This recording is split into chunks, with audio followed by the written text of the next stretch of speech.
नमस्कार दोस्तों, आपका स्वागत है फैंटेसी नॉवल ऑडियो बुक में। आज हम लेकर आए हैं एक रोमांचक और रहस्यमयी कहानी जो आपको कल्पना की एक नई दुनिया में ले जाएगी।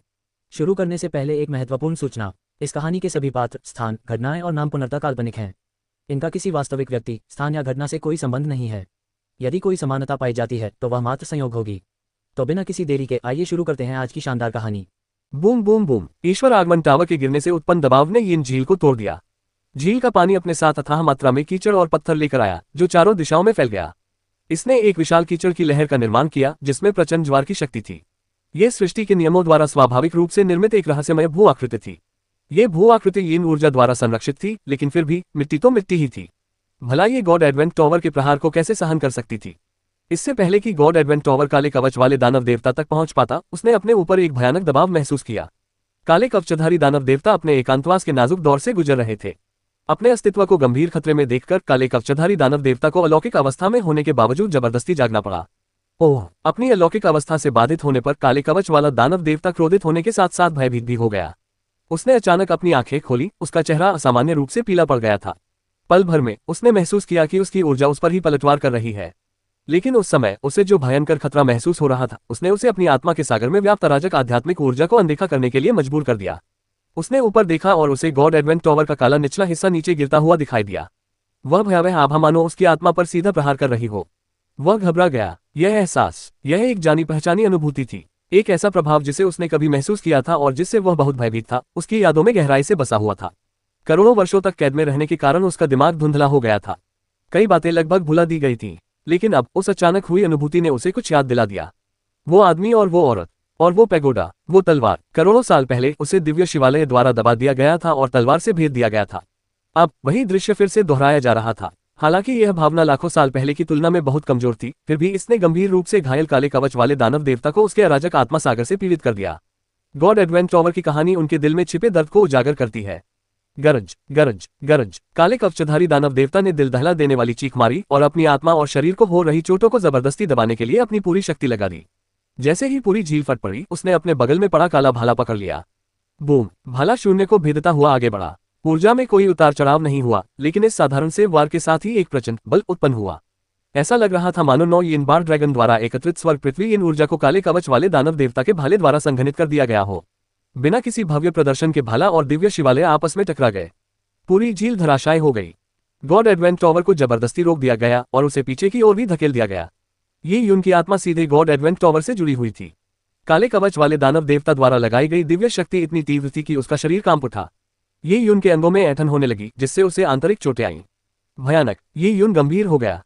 काले कवच वाला दानव देवता बहुत शक्तिशाली था। उसके ठीक होने के दौरान उस पर हमला करने के बावजूद वह उसके गॉड एडवेंट टॉवर के हमले को झेलने में सक्षम था। कौन? झील की तलहटी से एक भयावह आवाज उठी। इस गर्जना के साथ ही पानी का पहले से ही उग्र प्रवाह एक बार फिर ऊपर की ओर उछल पड़ा। जब से काले कवच वाले दानव देवता का जन्म हुआ था, तब से वह लगातार नरसंहार ही कर रहा था। वह एक शब्द भी नहीं बोलता था, मानो वह कोई बुद्धि या भावनाहीन राक्षसी स्वामी हो। लेकिन आज वह बोला। उसके द्वारा प्रयुक्त प्राचीन स्वर वर्तमान तियान युआन काल की भाषा से बहुत भिन्न थे। ये युन और गॉड एडवेंट टॉवर के प्रकट होने के कारण ही उसके मन की गहराइयों में दबी यादें जागृत हो उठी थीं। इससे वह बेहद बेचैन हो गया था। ये कान फाड़ देने वाली आवाज आकाश और पृथ्वी में गूंज उठी। इस समय ये युन को अपनी चोटों की कोई परवाह नहीं थी। उसने हाथ के इशारे से गॉड एडवेंट टॉवर को वापस ले लिया और लगभग उसी समय बूम! यिन झील के मुहाने पर एक विस्फोट हुआ, जिससे वह पूरी तरह से नष्ट हो गई। और इसी बीच नंगे बदन काले कवच वाला दानव देवता आवेश में आ उठा। हाथ में काला भाला लिए उसकी आंखें किसी प्राचीन निर्जन पशु की तरह थी। उसकी आंखों में देखते ही ऐसा लगता था मानो आत्मा को चोट पहुंचेगी। यह आप है? काले कवचधारी दानव देवता ने ऊंची लेकिन संक्षिप्त आवाज में बात की, जिससे ये उनको समझना मुश्किल लगा। उसे यह महसूस हुआ कि काले कवच वाले दानव देवता की आवाज में घबराहट और अविश्वास भरा हुआ था। काले कवचधारी दानव देवता ये युन को जानता था और यह भी कि वह उसकी हत्या सूची में था। उसने ये युन की स्थिति पर नजर रखी हुई थी, लेकिन उसने कभी उम्मीद नहीं की थी कि ये युन अचानक इन झील के ऊपर प्रकट होगा और ठीक उसी स्थान पर पहुंचेगा जहां वह आराम कर रहा था। और जो बात उनके लिए और भी अप्रत्याशित थी, वह ये थी कि ये युन के पास वास्तव में गॉड एडवेंट टॉवर था।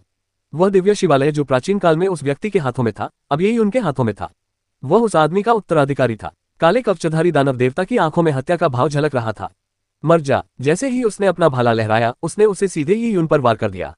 इस हमले में कोई खास चालबाजी नहीं थी, लेकिन इसने जगह को अवरुद्ध कर दिया, जिससे किसी के लिए भी बचना असंभव हो गया। हालांकि ये युन पहले से ही तैयार था। वह हिला तक नहीं, न ही उसने बंद जगह से भागने की कोशिश की। गॉड एडवेंट टावर उसके सिर के ऊपर घूमता हुआ उसके ऊपर आकर गिरा और उसे अपने अंदर समा लिया। बूम! काले कवचधारी दानव देवता के भाले के प्रहार से गॉड एडवेंट टॉवर अचानक कांप उठा। उस जोरदार प्रहार से पहाड़ भी चूर चूर हो सकते थे, लेकिन गॉड एडवेंट टॉवर पर उसका कोई निशान नहीं पड़ा, जिससे वह अक्षुण्ण बना रहा। हालांकि गॉड एडवेंट टॉवर को कोई नुकसान नहीं पहुंचा, लेकिन ये यून, जिसकी चेतना उससे जुड़ी हुई थी, ने फिर भी जबरदस्त बल का अनुभव किया।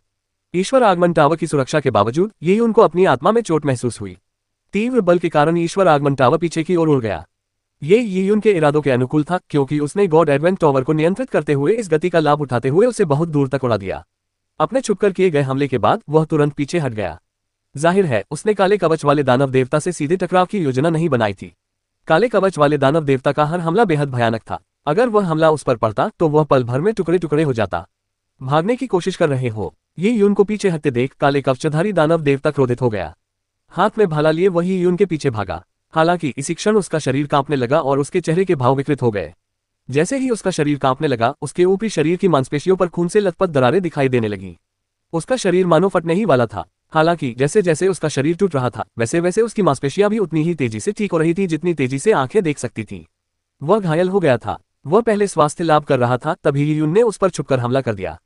उसने जोरदार पलटवार किया, लेकिन उसके दोनों हमले व्यर्थ रहे। इससे उसकी हालत और भी बिगड़ गई। अगर वह यून का पीछा करना जारी रखता तो उसकी चोटें और भी बदतर हो जाती।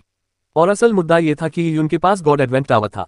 गॉड एडवेंट टावर में छिपना यून के लिए सबसे अच्छा बचाव था। हालांकि गॉड एडवेंट टावर अजेय नहीं था। एक बार जब गॉड एडवेंट टावर की ऊर्जा समाप्त हो जाती तो उसकी सुरक्षात्मक संरचनाएं अप्रभावी हो जाती।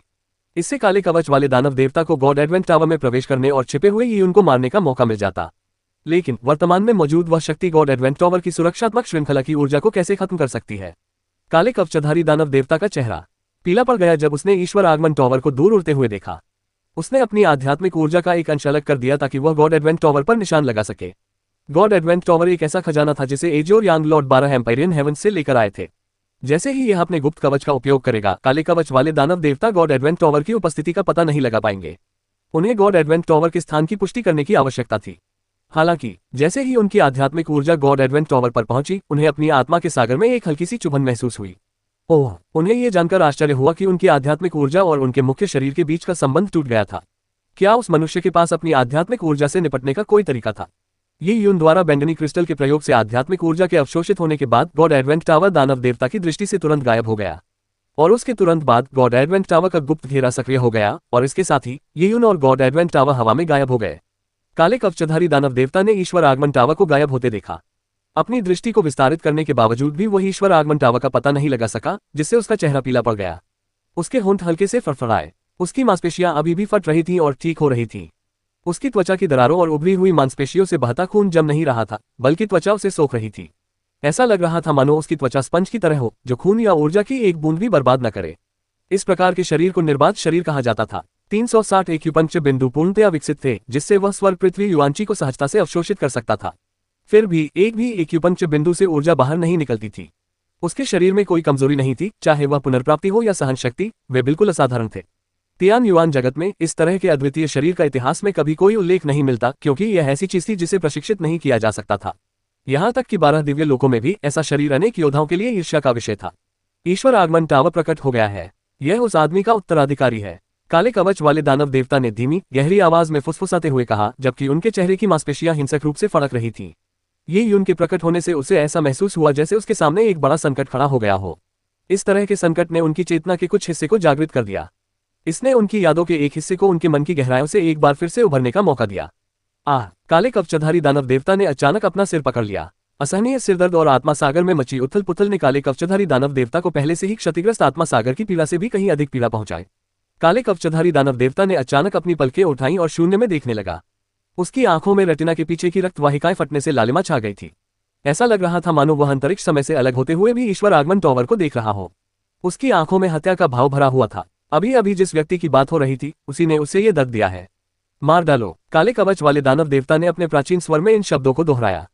ये यून के लापता होने के बावजूद काले कवच वाले दानव देवता को इस बात का यकीन नहीं था कि यून वापस लौटेगी या नहीं। और इस समय वह गंभीर रूप से घायल था। उसकी आत्मा में उथल पुथल मची हुई थी और उसे तत्काल उपचार की आवश्यकता थी, अन्यथा उसकी हालत और भी खराब हो जाएगी। हालांकि उनके निर्बाध शरीर के कारण उन्हें रक्त या ऊर्जा की हानि नहीं होती थी, लेकिन निर्बाध शरीर को लगातार अपने मांस और नसों की मरम्मत के लिए ऊर्जा की आवश्यकता होती थी। काले कवचधारी दानव देवता का शरीर अचानक नीचे की ओर डूब गया, क्योंकि वह तेजी से इन झील में वापस चला गया।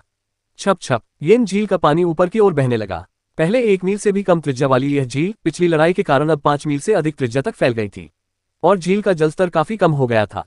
फिर भी यिन झील अभी भी भूमि की यिन जड़ों से जुड़ी हुई थी। यहाँ यिन की विनाशकारी ऊर्जा एकत्रित होती थी और इसे अभी भी काले कवच वाले दानव देवता के लिए एक उपचार स्थल माना जाता था। वह भी घायल है। काले कवचधारी दानव देवता ने अनुमान लगाया कि यिन अब दोबारा गॉड एडवेंट टॉवर को शक्ति प्रदान नहीं कर सकता है और वह फिर कभी प्रकट नहीं होगा। इसके अलावा यिन का शरीर पूर्णतया अक्षुण्ण नहीं था और उसे ठीक होने में कम से कम 1 या 2 दिन लगेंगे। और इस समय में हालांकि वह पूरी तरह से ठीक नहीं हो पाएगा, लेकिन 60-70% तक ठीक होने के लिए ही काफी था।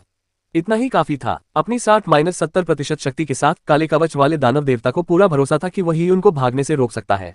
अगर यिन गॉड एडवेंट टॉवर में प्रवेश भी कर लेता तो वह उसे लॉक भी कर सकता था। हालांकि गॉड एडवेंट टॉवर की सुरक्षा व्यवस्था बेहद मजबूत थी, लेकिन एक बार जब इसे बंद कर दिया जाता था तो वह धीरे धीरे गॉड एडवेंट टॉवर की सुरक्षा को कमजोर कर सकता था और ऐसा होने पर यिन के लिए भागना असंभव हो जाता था। काले कवचधारी दानव देवता पूरी तरह से जागृत नहीं हुए थे। उनका दिमाग अव्यवस्थित यादों और विचारों से भरा हुआ था, लेकिन यिन के प्रति उनकी हत्या की मंशा बेहद स्पष्ट थी। काले कवचधारी दानव देवता ने अपने 360 एक्यूपंक्चर बिंदुओं को मुक्त किया, उन्हें भूमि की 9 यिन जड़ों से जोड़ा और उन्होंने अपना स्वास्थ्य लाभ शुरू किया। और इस समय हजारों मील दूर बूम, गॉड एडवेंट टावर पहाड़ की गहरी दरार में जा गिरा। गॉड एडवेंट टावर की छिपाव प्रणाली स्वचालित रूप से सक्रिय हो गई और उसने उस छेद को पूरी तरह से छिपा दिया जो टूटकर खुल गया था। उसके बाद यिन गॉड एडवेंट टावर के 5वें तल पर स्थित साधना कक्ष में बैठ गया। उसने अपनी आध्यात्मिक ऊर्जा को बैंगनी क्रिस्टल से जोड़कर स्वर्ग पृथ्वी ऊर्जा के साथ पूर्ण संबंध स्थापित किया। उफ, स्वर्ग पृथ्वी युवांची सभी दिशाओं से उमड़ पड़ी और बैंगनी क्रिस्टल में समा गई, जिससे एक विशाल युवांची भंवर बन गया। गॉड एडवेंट टॉवर में स्वयं एक ऐसी सरणी थी जो स्वर्ग पृथ्वी युवान क्यूई को एकत्रित करती थी, लेकिन वह सरणी कितनी भी शक्तिशाली क्यों न हो, वह पर्पल क्रिस्टल ओरिजिन की तुलना में कहीं कमतर थी और उसमें मौजूद योद्धा की भी गॉड एडवेंट टॉवर द्वारा एकत्रित ऊर्जा को अवशोषित करने की क्षमता सीमित थी। हालांकि यिन के हृदय में मौजूद बैंगनी क्रिस्टल के कारण यह कहा जा सकता है कि वह उसके साथ एक हो गया था। बैंगनी क्रिस्टल के साथ यिन का शरीर एक निर्बाध शरीर से भी अधिक परिपूर्ण था। वह अपने शरीर की हर एक बूंद ऊर्जा को नियंत्रित कर सकता था। पर्याप्त ऊर्जा मिलने पर उसकी नसों में लगी चोटें तेजी से ठीक हो जाती थीं। यिन एक अलौकिक अवस्था में प्रवेश कर गया जहां उसने अपने शरीर के हर अंग और नसों को महसूस किया। ऊर्जा का हर प्रवाह बैंगनी क्रिस्टल के नियमों का सामंजस्यपूर्ण ढंग से पालन कर रहा था। यही स्वर्गीय मार्ग का सत्य था। ऐसी परिस्थितियों में लगभग 6 घंटे में यिन ने अपनी लगभग 80-90% शक्ति पुनः प्राप्त कर ली थी। ये काफी था। ध्यानमग्न यिन ने अचानक अपनी आंखें खोल दी। उसे पूरी तरह से ठीक होने की आवश्यकता नहीं थी। उसके पास वर्तमान में जो युद्ध शक्ति थी वह गॉड एडवेंट टॉवर को शक्ति प्रदान करने के लिए पर्याप्त थी। दोबारा बूम, गॉड एडवेंट टॉवर पहाड़ को चीरते हुए निकला और क्षितिज में उड़ते हुए प्रकाश की एक धारा का रूप ले लिया। यिन ने भी यही रणनीति अपनाई और गॉड एडवेंट टॉवर के गुप्त सुरक्षा तंत्र और बैंगनी क्रिस्टल को सक्रिय किया। दोहरी सुरक्षा के कारण उसकी ऊर्जा या आभा का एक भी अंश बाहर नहीं निकला। इस तरह वह सफलतापूर्वक यिन झील के ऊपर पहुंच गया। यिन झील को सामान्य स्थिति में लौटने में 6 घंटे का समय पर्याप्त था। दुश्मन को सतर्क होने से बचाने के लिए यिन ने काले कवच वाले दानव देवता को देखने के लिए अपनी ऊर्जा दृष्टि का भी उपयोग नहीं किया। काले कवचधारी दानव देवता अत्यंत संवेदनशील थे। जैसे ही उन्हें किसी ने देखा, चाहे ऊर्जा दृष्टि के माध्यम से ही क्यों न, उन्हें इसका आभास हो जाता था। पहली बार में शायद उन्होंने इसे भ्रम समझा हो, लेकिन इस बार वे इसे बिल्कुल भी नजरअंदाज नहीं करेंगे। इसलिए यिन ने ध्यान केंद्रित करने के लिए अपनी आंखें बंद कर लीं। उसने धीरे धीरे धरती में प्रवाहित हो रही घातक यिन ऊर्जा को महसूस किया। उसने तुरंत यह निर्धारित कर लिया कि 9 घातक यिन ऊर्जाएं यिन झील के नीचे केंद्रीय बिंदु पर एकत्रित थीं। बिना किसी जांच पड़ताल के यिन को पता चल गया कि काले कवच वाला दानव देवता केंद्र में स्थित था। काले कवच वाले दानव देवता जैसे शक्तिशाली प्राणी के लिए वह अपने घावों का इलाज केवल यही कर सकता था। यिन गॉड एडवेंट टॉवर से बाहर निकला और पिछली बार की तरह वह अपने पहले हमले के लिए गॉड एडवेंट टॉवर का उपयोग कर सकता था और यही उसका एकमात्र मौका था। बस जैसे ही यिन की महान महारानी हृदय सूत्र अपनी अधिकतम सीमा तक प्रसारित हुई, गॉड एडवेंट टॉवर घूमने लगा। जियाओ गर्जन, 2 दूर स्थित प्राचीन जानवरों की दहाड़ गूंज उठी। जैसे ही स्वर्ण कौवा और 9 नवजात शिशु यिन के शरीर से बाहर निकले, उन्होंने शुद्ध यांग स्वर्गीय अग्नि और शुद्ध यांग स्वर्गीय वज्र को आकाश से नीचे गिरा दिया। 2 दिव्य पशु प्रतीकों में से एक दिव्य अग्नि में समा गया, जबकि दूसरे को दिव्य गर्जना में बपतिस्मा दिया गया। बूम, गॉड एडवेंट अवतारों की तरह ढह गया, जिससे एक दमनकारी शक्ति का जन्म हुआ। यिन झील की गहराई में एक शक्तिशाली ऊर्जा तरंग के नीचे की ओर बढ़ने के साथ काले कवच वाले दानव देवता, जो केवल 30-40% ही ठीक हुए थे, ने अचानक अपनी आंखें खोल दी। क्या वह जानी पहचानी जानलेवा आभा, वह जानी पहचानी स्वर्ग पृथ्वी ऊर्जा, ये फिर से वही है। काले कवचधारी दानव देवता चौंक गया। केवल 6 घंटे ही बीते थे। यिन को भी ऊर्जा के झटके का सामना करना पड़ा था, लेकिन अब वह इतने कम समय में ठीक हो गया और फिर से हमला कर दिया। यिन की ठीक होने की गति उसके निर्बाध शरीर से भी तेज थी। बूम, इससे पहले कि काले कवच वाले दानव देवता इस बारे में कुछ सोच पाते, गॉड एडवेंट टॉवर झील की सतह को तोड़कर बाहर आ गया, जिससे एक जबरदस्त विस्फोट हुआ। जैसे ही अत्यधिक जलप्रपात ने नीचे की ओर दबाव डाला, काले शिवालय का निचला भाग पहले से ही काले कवच वाले दानव देवता के सिर से 30 फीट ऊपर था। गर्जन। काले कवचधारी दानव देवता ने एक भयानक दहाड़ लगाए और ध्यानमग्न अवस्था में बैठे हुए अपने बगल में रखे काले लंबे भाले को पकड़ लिया, जिससे उसके जोड़ों से चटकने की आवाजें निकली। उसने अपने भाले से ऊपर की ओर वार किया। धत्तेरे की भयानक टक्कर की आवाज गूंज उठी जब काले कवच वाले दानव देवता के एक ही प्रहार से गॉड एडवेंट टॉवर हवा में ऊपर की ओर उड़ गया। लेकिन उसी समय काले कवच वाले दानव देवता, जो स्वास्थ्य लाभ कर रहे थे, अब अपनी मांसपेशियों के टूटने की कगार पर थे। भीषण प्रभाव के कारण वे झील की गहराई में धंस गए और उनके शरीर से खून तेजी से बहने लगा। ऐसा प्रतीत हुआ मानो इस यीन झील पर उल्कापिंडों की बौछार हुई हो। अत्यधिक ऊर्जा के कारण बड़ी मात्रा में कीचड़, चट्टानें और पानी वाष्पीकृत हो गए। काले कवचधारी दानव देवता दसियों मीटर गहराई में जमीन में धंस गए। पेंग। झील की तलहटी में उस समय विस्फोट हो गया जब काले कवचधारी दानव देवता बिखरे बालों और हाथ में भाला लिए हुए बाहर निकले। उनकी रिकवरी में बाधा आने का मतलब था कि ध्यान के पिछले कुछ घंटे व्यर्थ हो गए। काले कवचधारी दानव देवता यीन झील के ऊपर प्रकट हुए। उनकी आंखें खून की तरह लाल थीं और वे उन्माद की स्थिति में थे। वह बेहद क्रोधित था, लेकिन जब उसने यी यून के निशान खोजने की कोशिश की तो उसे क्षितिज पर एक छोटा सा शिवालय ही दिखाई दिया, और पलक झपकते ही वह छोटा शिवालय उसकी दृष्टि से गायब हो गया। इस बार यी यून और भी तेजी से भागा। यी यून जानता था कि वह बुरी तरह घायल काले कवच वाले दानव देवता का भी मुकाबला नहीं कर सकता, इसलिए अपने हमले के बाद यी यून तुरंत भाग निकला। वह अपने हमले के परिणाम देखने के लिए भी नहीं रुका। इंसान। काले कवचधारी दानव देवता के लंबे बाल क्रोधित जानवर की तरह खड़े हो गए। वह स्पष्ट रूप से यी यून से कहीं अधिक बलवान था, फिर भी यी यून ने अपने सबसे शक्तिशाली प्रहार से उस क्षण को चुना जब वह अपने घावों को भर रहा था, और वह अपने प्रयासों के परिणाम की परवाह किए बिना तुरंत भाग गया। यी यून की एकमात्र इच्छा थी कि वह उसके ठीक होने में बाधा डाले ताकि वह ऊर्जा के उलटफेर का अनुभव कर सके। हालांकि यी यून की इस युद्ध रणनीति के बावजूद वह उसका कुछ नहीं कर सका। इससे वह बेहद क्रोधित हो गया। हालांकि यी यून बहुत पहले ही जा चुका था। हालांकि काले कवच वाला दानव देवता क्रोधित था, लेकिन वह दुविधा में था कि यी यून का पीछा करे या नहीं। उसके लिए यी यून महज एक तुच्छ प्राणी था, भले ही उसे एजियोर यांग लॉर्ड की विरासत प्राप्त हुई हो। तुलना में एजियोर यांग लॉर्ड, वह एक महान एम्पायरियन हेवन के दिव्य स्वामी थे। संपूर्ण यांग देव साम्राज्य स्वर्ग में 72 दिव्य स्वामी थे और नीला यांग स्वामी उनमें से एक था। करोड़ों वर्ष पूर्व काले कवच वाले दानव देवता को नीले यांग स्वामी ने सील कर दिया था। इस बारे में उनका कोई कहना नहीं था। शक्ति में इतना अधिक अंतर होने के कारण सील होना एक अपेक्षित परिणाम मात्र था। हालांकि यी यून एक निम्न स्तर का मनुष्य था। संयोगवश ही उसे एजियोर यांग लॉर्ड की विरासत प्राप्त हो गई थी, और यांग गॉड एम्पायरियन हेवन डिवाइन लॉर्ड की विरासत प्राप्त करने के बावजूद यी यून ने गॉड एडवेंट टॉवर का उपयोग केवल छुपकर हमले करने के लिए किया। उसने बार बार ऐसा किया, हर हमले के बाद भाग निकला और कभी भी सीधे युद्ध में उसका सामना नहीं किया। ऐसी युद्ध रणनीति घृणित और निर्लज थी। अगर वह यी यून का पीछा करता तो काले कवच वाले दानव देवता को भारी कीमत चुकानी पड़ती। वह अपने घावों से उबर नहीं पाया था और उसकी जीवन शक्ति का सार नष्ट हो जाता। वह करोड़ों वर्षों से सीलबंद था और उसकी जीवन शक्ति का बहुत अधिक उपभोग हो चुका था। हालांकि उसने तियान युआन लोक में बड़े पैमाने पर नरसंहार किया था और मारे गए लोगों की जीवन शक्ति को लूटा था, फिर भी यह पर्याप्त था। उन तुच्छ प्राणियों की जीवन शक्ति भी उतनी ही कमजोर थी और वे अशुद्ध भी थे। अशुद्धियों को दूर करने के बाद उनकी घटती हुई जीवन शक्ति को पुनःपूर्ति करने के लिए बहुत कम बचा था। बूम। काले कवचधारी दानव देवता यीन झील में वापस लौट गया, और इस समय यी यून हजारों मील दूर पर्वत की गोद में लौट चुका था। इस बार के गुप्त हमलों में उसे कुछ चोटें आई थीं, लेकिन वे पिछली बार की तुलना में हल्की थीं। यी यून के लिए गॉड एडवेंट टॉवर को नियंत्रित करना अभी भी काफी चुनौतीपूर्ण और कठिन कार्य था। यह एक बच्चे द्वारा भारी हथौड़ा चलाने जैसा था। हथौड़े को निहाई पर पटकने मात्र से ही बच्चे की बाहें सुन्न हो जाती और शरीर में रक्त का प्रवाह बढ़ जाता। यी यून ने अपने पास मौजूद सभी समय का सदुपयोग किया और बैंगनी क्रिस्टल का उपयोग करके अपनी युआंची को पुनः प्राप्त किया। काले कवचधारी दानव देवता सतर्क रहे।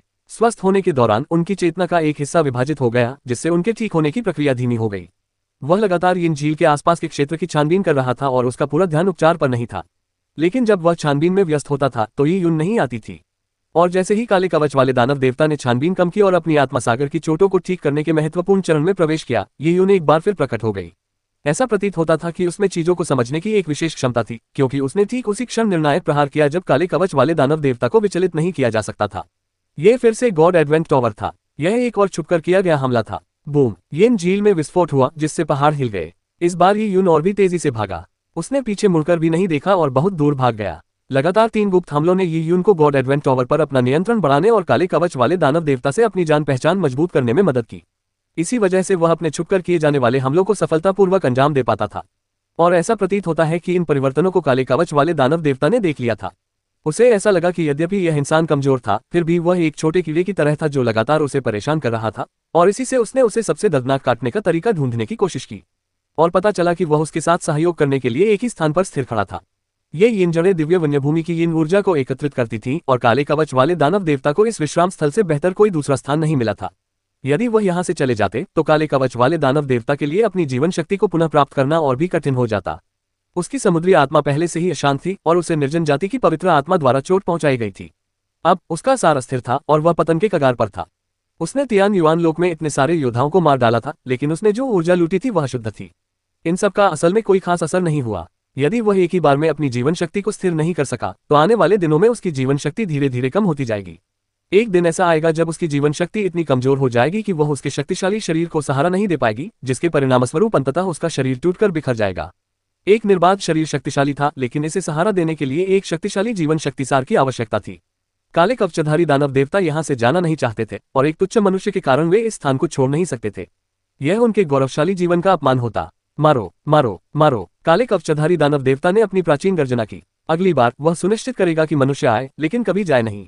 इस बार उसने अपनी चेतना को विभाजित नहीं किया, इसके बजाय उसने अपने आसपास के 1000 मील के दायरे पर ध्यान केंद्रित किया। वह छिपे हुए गॉड एडवेंट टॉवर का पता लगाने में सक्षम नहीं हो सकता है, लेकिन हमले से पहले उसे स्वर्ग पृथ्वी युआंची को एकत्रित करना होगा और साथ ही उसका छुपन कवच अप्रभावी हो जाएगा।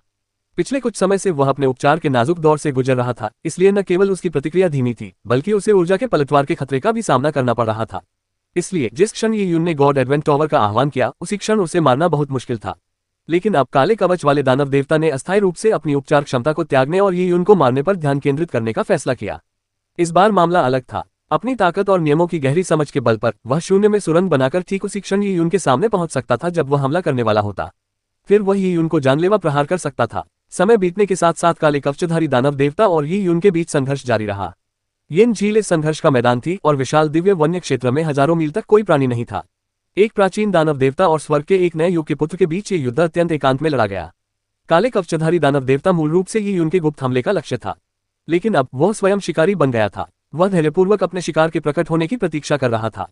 हालांकि उसका इंतजार काले कवच वाले दानव देवता की अपेक्षा से कहीं अधिक लंबा था।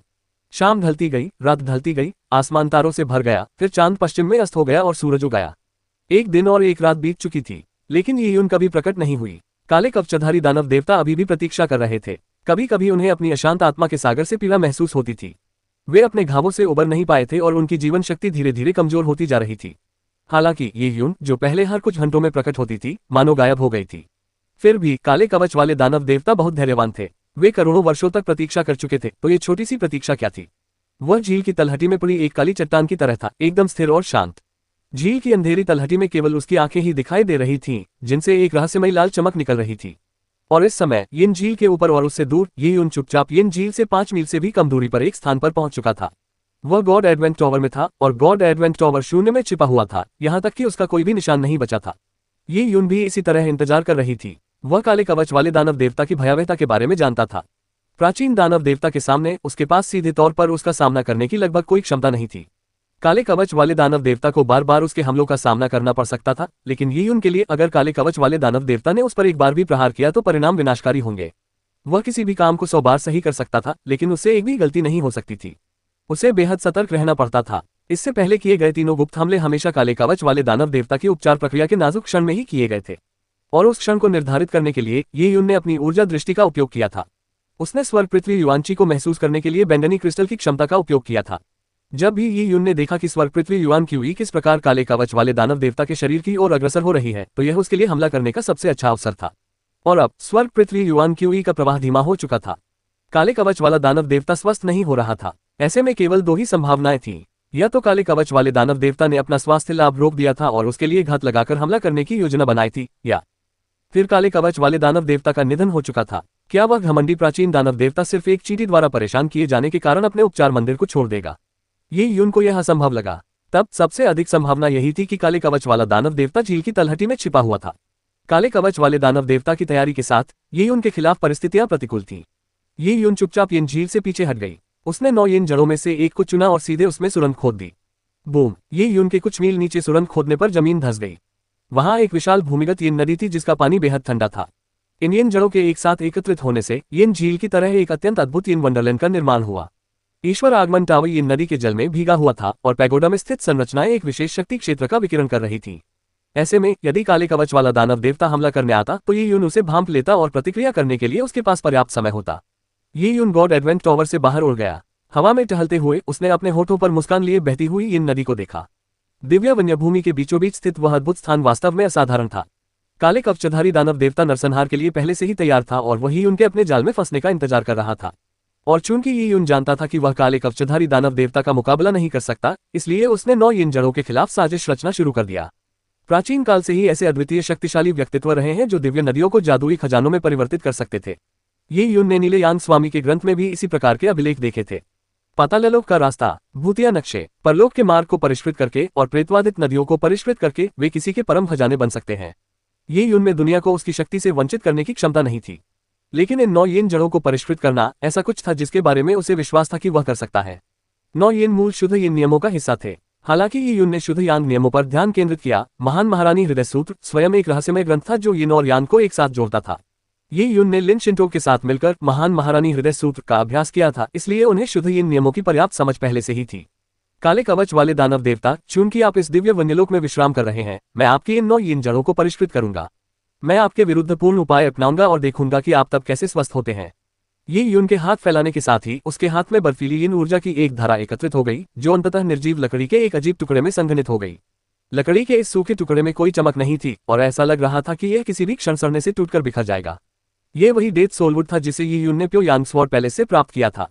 मृत्यु आत्मा की लकड़ी का ये टुकड़ा मूल रूप से एक प्राचीन जादुई वृक्ष था जो इतने लंबे समय तक जीवित रहा कि किसी को भी इसकी आयु का पता नहीं था। एक दानव देवता की इस वृक्ष पर मृत्यु हो जाने के कारण उससे निकला राक्षसी रक्त इस जादुई वृक्ष पर फैल गया, जिससे ये धीरे धीरे नष्ट हो गया और अंततः लकड़ी के इस निर्जीव टुकड़े में तब्दील हो गया। जब प्योयांग स्वॉर्ड पैलेस को लकड़ी का ये सूखा टुकड़ा मिला तो उसने इसे एक कुशल कारीगर देवता को दे दिया, इस उम्मीद में कि इससे एक जादुई खजाना बनाया जा सके।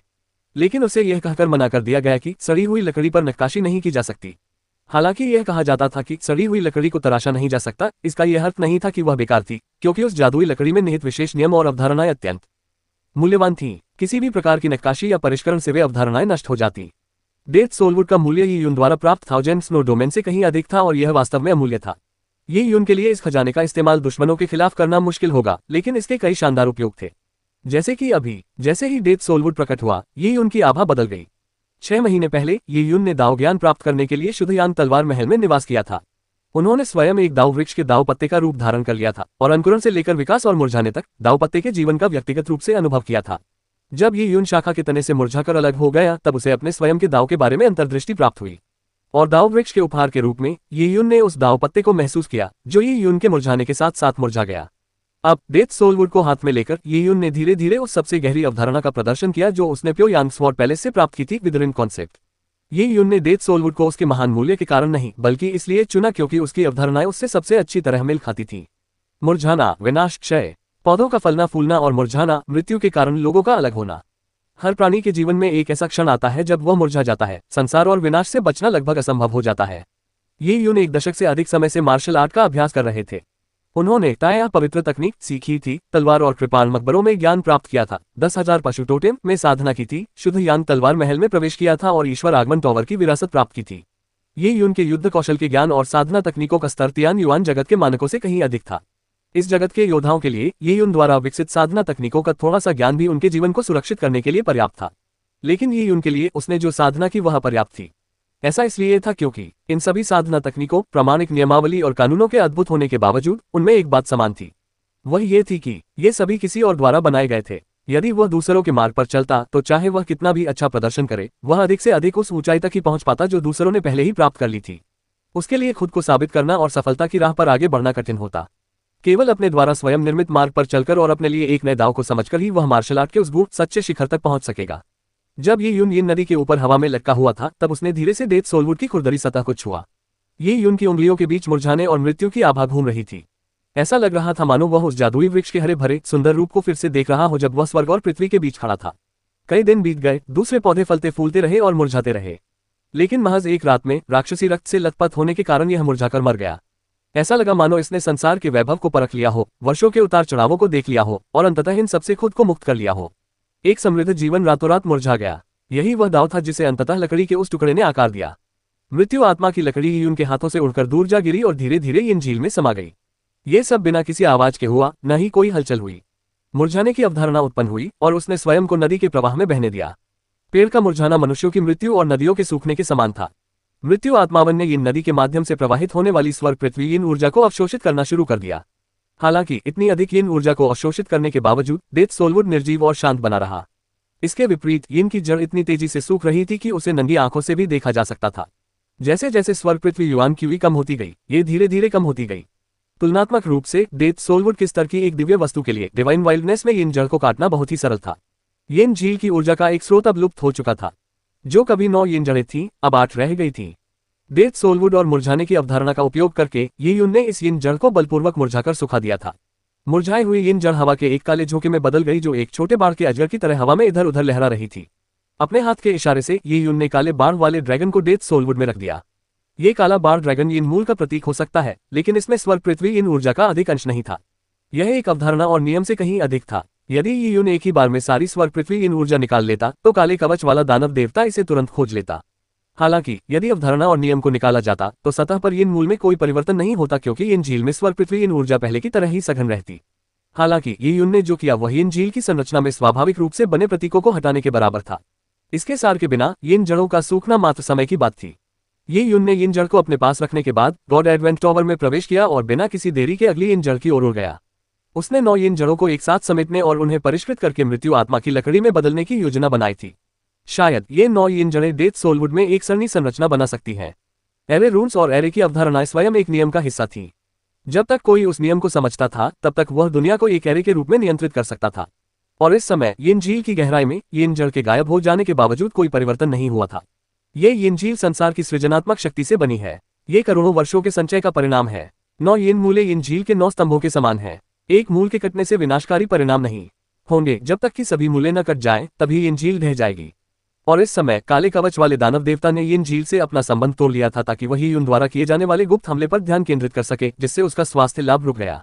काले कवचधारी दानव देवता मुरझाने की अवधारणा से परिचित नहीं थे। नियमों के बीच का अंतर लाखों पहाड़ों की तरह था। इसके अलावा यिन झील से उनका संपर्क टूट जाने के कारण काले कवचधारी दानव देवता को ये पता नहीं चल पा रहा था कि ये युन क्या कर रहा है, और न ही उन्हें ये पता था कि उनके चारों ओर की 9 यिन जड़ें मुरझा रही हैं और सूख रही हैं। ये युन का न दिखना काले कवच वाले दानव देवता के लिए धैर्य की परीक्षा बन गया था। वह धीरे धीरे और नियमित रूप से सांस ले रहा था। उसके शरीर में लगातार छोटी छोटी दरारें पड़ रही थीं जो धीरे धीरे भर रही थीं। वह एक शाश्वत पत्थर की संरचना की तरह था जो पूरी तरह शांत था। काले कवचधारी दानव देवता के लिए, जो लाखों वर्षों तक प्रतीक्षा करने का आदी था, कुछ दिनों का इंतजार पलक झपकने जैसा था। उसके पास पर्याप्त धैर्य था। यिन झील शांत रही, जबकि ये युन चुपचाप दूसरे यिन मूल तक पहुंच गया था। डेथ सोलवुड को एक बार फिर बाहर निकालते हुए उसने धीरे धीरे दूसरी यिन जड़ के नियम और अवधारणा को निकाला। ये 9 यिन मूल स्वतंत्र थे, लेकिन साथ ही साथ आपस में जुड़े हुए भी थे। इन 9 यिन मूलों के संयोजन से एक विशाल संरचना बनी जिसने स्वर्ग पृथ्वी यिन ऊर्जा को एकत्रित किया। ये युन ने एक के बाद एक कई जड़ें निकाली, लेकिन इससे स्वर्ग पृथ्वी यिन ऊर्जा में कोई परिवर्तन नहीं हुआ। और काले कवच वाला दानव देवता अभी भी यिन झील के हृदय में प्रतीक्षा कर रहा था। ऐसा लग रहा था मानो वह यिन झील में विलीन हो गया हो, जिससे दोनों में अंतर करना असंभव हो गया था। जैसे जैसे ये युन अपनी जड़ों को धीरे धीरे हटाता गया, स्वर्ग पृथ्वी के नियम धीरे धीरे बदलते गए, लेकिन इससे कोई गुणात्मक परिवर्तन नहीं हुआ। यदि ये युन यहीं रुक जाता तो उसके द्वारा निकाली गई इन जड़ें फिर से जीवित नहीं हो पाती, और सैकड़ों वर्षों में यह विशाल संरचना धीरे धीरे सूखकर अंततः गायब हो जाती। अंततः ये युन अंतिम यिन मूल तक पहुंच गया। ये यिन जड़ धरती की रक्तवाहिका की तरह थी, और यह इस विशाल भूभाग में बची हुई आखिरी रक्तवाहिका भी थी। मृत्यु आत्मावन जाओ। ये युन ने मृत्यु आत्मावन को प्रकट किया। इतनी अधिक यिन ऊर्जा को अवशोषित करने के बाद लकड़ी के इस जादुई टुकड़े के स्वरूप में थोड़ा सा परिवर्तन आ गया। जैसे ही इसका उद्भव हुआ, यिन जड़ मानो जम सी गई। मृत्यु की गंध मंडराती रही, धीरे धीरे यिन जड़ को निगलती हुई। अंतिम यिन जड़ के निकाले जाने के साथ ही यिन झील के 9 स्तंभों का पुनर्तः पतन हो गया। सृष्टि के नियम द्वारा स्वाभाविक रूप से निर्मित स्वर्ग पृथ्वी की संरचना ध्वस्त हो गई। ओह! काले कवच वाले दानव देवता ने अचानक अपनी आंखें खोली, तभी लाल रंग की एक किरण उनकी आंखों के सामने से गुजरी। उसे जमीन के हिलने का आभास हुआ। क्या हुआ था? अचानक पहाड़ और नदियां कांप उठीं। पूरी यिन झील आंखों के सामने तेजी से सूखने लगी, यहां तक कि आसपास के पेड़ पौधे भी उसके साथ मुरझाने लगे। स्वर्ग पृथ्वी यिन ऊर्जा तेजी से क्षीण हो रही थी। मुरझाने की अवधारणा चारों दिशाओं में फैलती हुई प्रकट हुई। 9 यिन जड़ों के मुरझाने से वह विशाल भूभाग भी उनके साथ मुरझा गया।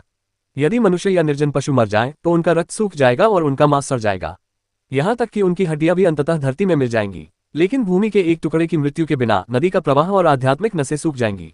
उस भूमि के टुकड़े का जीवन समाप्त हो जाएगा और उस भूमि के टुकड़े में जड़ जमाए हुए सभी पौधे मुरझा जाएंगे। ओह! काले कवचधारी दानव देवता अचानक खड़े हो गए। उनके पैरों तले यिन झील सूख चुकी थी। जमीन तेजी से सूखकर टूट रही थी और झील की तलहटी में दरारें दिखाई देने लगी थीं। क्या हुआ? काले कवचधारी दानव देवता सूखे यिन झील से बाहर निकलते ही घबरा गए। उन्होंने अपने चारों ओर अपनी चेतना का प्रसार किया और स्वयं को 9 यिन जड़ों से जोड़ लिया। अचानक वह ये देखकर हताश हो गया कि 9 येन जड़ें पूरी तरह से कट चुकी थीं। येन की जड़ें भीतर से मुरझा गई थीं। इस उत्कृष्ट उपचारक मंदिर का निर्माण पूरा हो गया था। क्या वो इंसान था? उसने क्या किया? काले कवचधारी दानव देवता को ये यून से मृत्यु आत्मा की लकड़ी जैसी जादुई लकड़ी की उम्मीद कैसे हो सकती थी? वह ये यून के मुरझाने की रहस्यमय अवधारणा को भी नहीं समझ पा रहा था। मुरझाने की अवधारणा ही 9 येन जड़ों को मुरझाने और उनके साथ साथ भूमि को भी मुरझाने के लिए पर्याप्त थी। मुरझाने की अवधारणा अत्यंत दुर्लभ थी। यह एक ऐसा मार्ग था जिसे ये यून ने पूरी तरह से स्वयं ही खोज निकाला था। यह एक ऐसा मार्ग था जिसके बारे में काले कवच वाले दानव देवता को भी कोई जानकारी नहीं थी। इसलिए जब भी यून ने ये सब किया तो काले कवच वाले दानव देवता को इसका अंदाजा ही नहीं हो पाया। लाखों वर्षों के बाद जागृत होने के बाद से यह पहली बार था जब काले कवच वाले दानव देवता इतने क्रोधित हुए थे। तियान युआन लोक में जब उन्होंने हजारों जीवों का संहार किया था तब वे हमेशा भावहीन भाव से ऐसा करते थे। ऐसा इसलिए था क्योंकि वे तुच्छ जीव उनकी भावनाओं को जगाने के योग्य बिल्कुल नहीं थे। लेकिन अब ये यून की वजह से काले कवच वाले दानव देवता को झटके लगे थे और वह हताश हो गया था। लगातार 3 बार हमला करते हुए ये यून ने सही अवसर का लाभ उठाया और उन बिंदुओं को चुना जहां वह सबसे कमजोर था, उन क्षणों में जब उसे परेशान नहीं किया जा सकता था जिससे उसे अपनी किसी भी ताकत का उपयोग करने से रोका जा सके। जहां तक चौथे मुकाबले की बात है, काले कवच वाले दानव देवता ने इलाज भी छोड़ दिया था और उसने खुद को ये यून का शिकार करने के लिए समर्पित कर दिया था, लेकिन उसे केवल ऐसा विचित्र परिणाम ही मिला। ये यून ने सभी 9 येन जड़ों को निकाल लिया था और काले कवच वाले दानव देवता को अंतिम क्षण में ही इस तथ्य का अचानक से पता चला। उस जैसे स्वाभिमानी प्राणी को ऐसे नीच मनुष्य ने धोखा दिया। काले कवचधारी दानव देवता की अराजक आत्मा का सागर मंथन कर रहा था और उसकी आंखों से एक ठंडी घातक आभा निकल रही थी। मारो मारो मारो! काले कवचधारी दानव देवता ने भयंकर दहाड़ लगाई जिससे धरती कांप उठी, भूस्खलन हुआ और जानवर पक्षी मारे गए। ये जीव काले कवचधारी दानव देवता की भयंकर दहाड़ का सामना नहीं कर सके। जैसे ही उन पर काले कवचधारी दानव देवता की घातक आभा पड़ी, उनके शरीर मांस और खून के ढेर में तब्दील हो गए। काले कवचधारी दानव देवता हवा में मंडरा रहे थे, उनके बिखरे हुए बाल लहरा रहे थे। उनके हाथ में भाला था और उनके कवच पर अनेक कड़वे चेहरे उभरे हुए थे। ऐसा लग रहा था मानो वे कवच से बाहर निकलने ही वाले हों। ये पीड़ित आत्माएं वे योद्धा थे जिन्हें काले कवचधारी दानव देवता ने मारकर कैद कर लिया था। केवल पर्याप्त शक्ति वाले योद्धा ही काले कवचधारी दानव देवता के कवच में कैद होने के योग्य थे। उनमें शेंतु कुलपति भी शामिल थे। जैसे ही रक्त की आभा निकली और घातक आभा फैली, दानव देवता के क्रोध के कारण आकाश का रंग बदल गया। गॉड एडवेंट टॉवर में मौजूद ये यून ने तुरंत ही दबाव का एक तीव्र प्रवाह महसूस किया। इस समय ये यून बहुत दूर था, 5000 मील से भी अधिक, लेकिन वह अब भी काले कवच वाले दानव देवता की शक्ति के अवशेषों को महसूस कर सकता था। जैसे ही ये यून ने आखिरी इन जड़ निकाली, वह तुरंत गॉड एडवेंट टॉवर में प्रवेश कर गया और बहुत दूर चला गया। वह भली भांति जानता था कि काले कवचधारी दानव देवता के उपचार मंदिर को नष्ट करना काले कवचधारी दानव देवता को बाहर निकालने के बराबर था। इस तरह काले कवचधारी दानव देवता निश्चित रूप से उसे मारना चाहेंगे। जैसे ही ये यून ने गॉड एडवेंट टॉवर को नियंत्रित किया, उसने सभी ऊर्जा उतार चढ़ावों को केंद्रित किया और गॉड एडवेंट टॉवर के गुप्त तंत्र को सक्रिय किया। वह चुपचाप शून्य में छिप गया। ये यून ने स्वयं डेथ सोलवुड को अपने हाथ में पकड़ रखा था और अपनी आंखें बंद कर ली थीं। मृत्यु आत्मा के वन में 9 छोटे काले बाढ़ के अजगर घूम रहे थे। ये यीन ऊर्जा के वे नियम थे जिन्हें ये यून ने निकाला था। मृत्यु आत्मा की लकड़ी के चारों ओर मंडरा रही इन 9 येन ऊर्जाओं को महसूस करते हुए ये यून को अचानक यह एहसास हुआ कि यह मृत्यु आत्मा की लकड़ी भी उसके साथ साथ परिपक्व होगी और उसकी एक शक्तिशाली धरोहर बन जाएगी। दुर्भाग्यवश डेथ सोलवुड अभी भी उसके लिए बहुत रहस्यमय था। हालांकि उसने डेथ सोलवुड पर भरोसा किया था और विदरिन की अवधारणा का उपयोग किया था, फिर भी वह डेथ सोलवुड में निहित स्वर्गीय दाव के वास्तविक उद्देश्य को प्राप्त नहीं कर सका। और अब येन ऊर्जा के नियमों को आत्मसात करने के बाद मृत्यु आत्मावन की आभा और भी गहरी हो गई। ऐसा लग रहा था मानो इसे कुछ और बार देखने से ही चेतना इसमें समा जाएगी। एक बार मृत्यु आत्मावन में लीन हो जाने पर उसका जीवन धीरे धीरे समाप्त होने लगता है और जब तक उसे इसका एहसास होता है तब तक वह लगभग मृत्यु के कगार पर पहुंच चुका होता है। मृत्यु आत्मा की लकड़ी एक विचित्र चमत्कार थी। ये धीरे धीरे ये यून के साथ सामंजस्य स्थापित कर रही थी और ये यून के अलावा कोई भी मृत्यु आत्मा की लकड़ी को अपने हाथ में नहीं ले सकता था। ऐसा करने से उनकी जीवन शक्ति तेजी से समाप्त हो जाती। ये यून मृत्यु आत्मा की लकड़ी को समझने और 9 येन जड़ों को परिष्कृत करने पर ध्यान केंद्रित कर रहा था। उसे काले कवच वाले दानव देवता के साथ टकराव में शामिल होने की कोई जल्दी नहीं थी। उसका वांछित परिणाम यह था कि वह काले कवच वाले दानव देवता को बार बार परेशान करे, उस समय हमला करे जब उसे इसकी बिल्कुल भी उम्मीद न हो, जिससे काले कवच वाले दानव देवता और अधिक चिढ़कर और पागल हो जाएं, ताकि उन्हें ठीक होने का समय न मिले। जब उसकी आत्मा हद से ज्यादा अशांत थी, तब युद्धों के दौरान धीरे धीरे परिपक्व होकर और ताकत हासिल करते हुए वह अंततः काले कवच वाले दानव देवता का सामना करने में सक्षम हो जाएगा। लेकिन अभिमानी दानव देवता यीयून को बार बार उसे उकसाने की अनुमति नहीं देगा। काले कवचधारी दानव देवता की नजरों में यीयून महज एक तुच्छ प्राणी था। उसने न केवल उसे धोखा दिया था, बल्कि उसके आसपास छिपकर उसकी प्रतिक्रियाओं का आनंद लेने का साहस भी किया था। मरना! काले कवचधारी दानव देवता ने अपना भाला जोर से चलाया। पल भर में आकाश का रंग एक बार फिर बदल गया, पहाड़ फट गए, जमीन फट गई और चट्टानें लुढ़कने लगीं। हजारों मील तक फैली जमीन पल भर में पलट गई। दानव देवता का क्रोधित प्रहार इतना शक्तिशाली था कि उसने सारी जमीन को नष्ट कर दिया और सबको चौंका दिया। गॉड एडवेंट टॉवर में दानव देवता के क्रोध को भांपते ही यीयून का चेहरा गंभीर हो गया। ईश्वरीय आगमन टावर में हजारों मील दूर होने के बावजूद वह प्रचंड ऊर्जा को महसूस कर सकता था। दूरी के बावजूद ऊर्जा में उतार चढ़ाव बहुत अधिक था। हालांकि ये यून ने चुपचाप उस प्रचंड ऊर्जा को सहन किया और ऊर्जा तरंग के प्रहार को रोकने के लिए ईश्वरीय आगमन टावर की सुरक्षा प्रणालियों को सक्रिय नहीं किया। यदि उमड़ती हुई ऊर्जा गॉड एडवेंट टावर की रक्षात्मक प्रणालियों द्वारा परावर्तित हो जाती तो उसकी मात्र एक छोटी सी मात्रा भी काले कवच वाले दानव देवता को इसका एहसास करा सकती थी। काले कवचधारी दानव देवता जैसे प्राणी के लिए उसकी हर एक ऊर्जा उसी से जुड़ी हुई थी। उसका ये हमला ये यून को खोजने का एक प्रयास था। इससे ये यून मन ही मन चिंतित हो गया। वह जानता था कि काले कवच वाला दानव देवता बहुत शक्तिशाली है, लेकिन ये उनको यह उम्मीद नहीं थी कि घायल होने के बावजूद भी उसका हमला हजारों मील तक फैले भूभाग को नष्ट कर सकता है। काले कवच वाला दानव देवता उसकी विकिरणित ऊर्जा के परावर्तन से उसकी स्थिति का पता लगाने की कोशिश कर रहा था। इस तकनीक ने उन्हें काफी चौंका दिया। काले कवचधारी दानव देवता के प्रहार के बाद उसके शरीर की मांसपेशियां फटने लगी और उनसे खून बहने लगा। इससे न केवल काले कवचधारी दानव देवता बेहद दयनीय दिखने लगे, बल्कि और भी भयावह लगने लगे। अपने चारों ओर के शून्य को देखते ही काले कवच वाले दानव देवता की आंखें ठंडी और क्रोधित हो गईं। उसका व्यापक हमला गॉड एडवेंट टावर को खोजने में विफल रहा। ये उनको ढूंढना तो दूर की बात है। उसे पता था कि वह इंसान जरूर छिपा हुआ है। अगर वह अपनी चोटों के बावजूद हमला जारी रखता तो भी वह इंसान उसे नजरअंदाज कर देता। वह गॉड एडवेंट टावर के तंत्र को निष्क्रिय भी कर सकता था और उमड़ती हुई ऊर्जा को टावर से गुजरने दे सकता था। मामूली चोट लगने पर भी वह प्रकट नहीं होता। कितना चालाक है, फिर भी चूहे की तरह डरपोक है। काले कवचधारी दानव देवता ने अपने भले को कसकर पकड़ लिया। वह कमजोर इंसान उसे पागल कर रहा था। उसने कभी ऐसे प्रतिद्वंद्वी का सामना नहीं किया था जो अप्रत्याशित तरीके से अपनी चालें चलता हो। वह बेहद सतर्क था और उसने अपनी कोई भी कमजोरी जाहिर नहीं होने दी। वह अपनी मार्शल आर्ट और चरित्र में बेहद निर्भीक था। आखिर उस उग्र और अड़ियल फिर भी अभिमानी एजोर यांगलॉर्ड ने ऐसे नीच व्यक्ति को अपना उत्तराधिकारी क्यों चुना? दानव देवता ने ठंडे स्वर में अपने आसपास का जायजा लिया। अचानक उसकी निगाहें एक विशेष दिशा में टिक गईं। उस दिशा में काले कवच वाले दानव देवता को याद आया कि उसने एक उजाड़ जाति की लड़की पर निशाना साधा था, जिसका वंश 12 स्वर्गों में से किसी एक से संबंधित था, और उसने ये यून पर भी निशाना साधा था। ये यून और वह निर्जन जाति की लड़की एक ही स्थान पर थी और ऐसा प्रतीत होता था कि उनके बीच घनिष्ठ संबंध था। काले कवचधारी दानव देवता अत्यंत अभिमानी था। वह यहाँ किसी तुच्छ प्राणी से टकराव नहीं करना चाहता था और न ही उस तुच्छ प्राणी द्वारा लगातार अपमानित होना चाहता था। स्वाभाविक रूप से उनके क्रोध का परिणाम किसी न किसी को भुगतना ही पड़ेगा। काले कवचधारी दानव देवता ने उस दिशा में देखा और उसके होठों पर एक भयावह मुस्कान फैल गई। देखते हैं कि उस वीरान जाति की लड़की और उस वीरान जाति के सभी लोगों को मारने के बाद भी तुम चुपचाप छिप पाते हो या नहीं? काले कवचधारी दानव देवता का हत्यारा इरादा रक्त की धुंध में विलीन हो गया, जो दिव्य वन्य क्षेत्र पर केंद्रित हो गया और पूरी दुनिया में फैल गया। जब काले कवचधारी दानव देवता ने अपनी पूरी शक्ति का प्रयोग किया तो उन कमजोर और निर्जन प्राणियों के ऊपर से मात्र गुजरने मात्र से ही उनके शरीर फट गए और खून से लथपथ क्षत विक्षत हो गए। शक्तिशाली आदिम प्रजातियां कांपती हुई जमीन पर गिर पड़ी। जीवन की प्राकृतिक व्यवस्था में आए इस बड़े अंतर के कारण ही यह बदलाव आया था। काले कवच वाले दानव देवता जैसे प्राणी के सामने वे ऊपर देखने की हिम्मत भी नहीं करते थे। बूम! ये काले कवचधारी दानव देवता द्वारा उड़ते समय उत्पन्न होने वाली ध्वनि की गड़गड़ाहट थी। ये गरज की तरह प्रचंड थी और अचानक एक जोरदार धमाके के साथ वह दूर जाकर गायब हो जाता था। और गॉड एडवेंट टावर में ये यून, जो काले कवच वाले दानव देवता के दूसरे हमले के परिणामों का सामना करने के लिए तैयार थी, ने भौहें चढ़ाईं। आसपास की स्वर्ग पृथ्वी युआंची अचानक ही समाप्त हो गई। इसने एक वायुधारा का रूप धारण कर लिया और वह दूर किसी विशेष दिशा में प्रवाहित होने लगी। वह काले कवच वाला दानव देवता था। क्या उसने मुझे छोड़ दिया है? ये यून ने महसूस किया कि काले कवच वाला दानव देवता जा चुका है। उसकी तीव्र गति और शक्तिशाली आभा इतनी तीव्र थी कि उसने सारी स्वर्ग पृथ्वी युआंची को बहा दिया, जिससे ये क्षेत्र लगभग निर्वात में बदल गया। ये यून को लगा कि कुछ गड़बड़ है। काले कवच वाला दानव देवता इतनी आसानी से हार नहीं मानेगा। ऐसा अभिमानी जीव अपने क्रोध को भड़काने वाले किसी भी तुच्छ जीव को कुचल देता था। हालांकि काले कवच वाला दानव देवता सचमुच जा चुका था। उसने अपने जाने को छिपाया नहीं।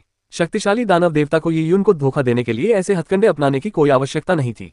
लेकिन काले कवच वाले दानव देवता का इस समय चले जाना, क्या ऐसा हो सकता है? प्रश्नवाचक चिन्ह। एक अशुभ अनुभूति होने पर ये यून की सांसें थम गईं। अरे नहीं! ये यून ने तुरंत गॉड एडवेंट टावर पर नियंत्रण कर लिया और येन झील के ऊपर वापस उड़ गया। वह भूमि जो कभी मृत्यु भूमि हुआ करती थी, अब खंडहर में तब्दील हो चुकी थी। जमीन की गहराई में फैली दरारों से लाल धुंध उमड़ रही थी। ये दानव देवता की घातक आभा थी। ये स्थान न केवल मृत्यु का देश था, बल्कि भविष्य में यह ऐसा देश बन जाएगा जहां कोई भी जीवित प्राणी आने की हिम्मत नहीं करेगा। ये यून के पास आह भरने का भी समय नहीं था। उसने अपने आसपास के वातावरण को देखा। जमीन पूरी तरह तबाह हो चुकी थी। जमीन पर झुलसने के निशान दूर दूर तक फैले हुए थे और जिस रास्ते पर निशान जा रहा था उसके ऊपर आकाश में खून की एक लकीर थी। वह आंखों को भेदने वाली थी और दूर तक जाती हुई सुनामी लहर की तरह लग रही थी। जानलेवा आभा। ये काले कवचधारी दानव देवता की विनाशकारी आभा का प्रकटीकरण था। तियान युआन जगत में जहां भी रक्त का बादल पहुंचता था, वहां नरसंहार का तांडव होता था।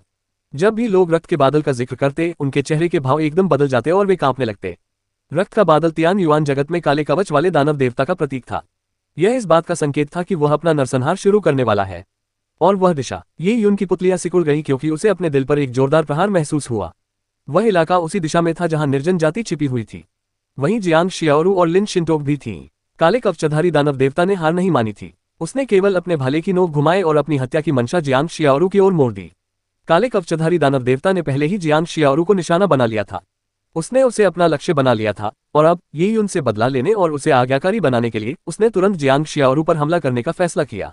रक्त का बादल मानो आकाश को ढक रहा था, लाखों मील तक फैला हुआ था, और जहां भी काले कवच वाला दानव देवता गुजरता वहां की धरती तबाह हो जाती, जीवन का सफाया हो जाता।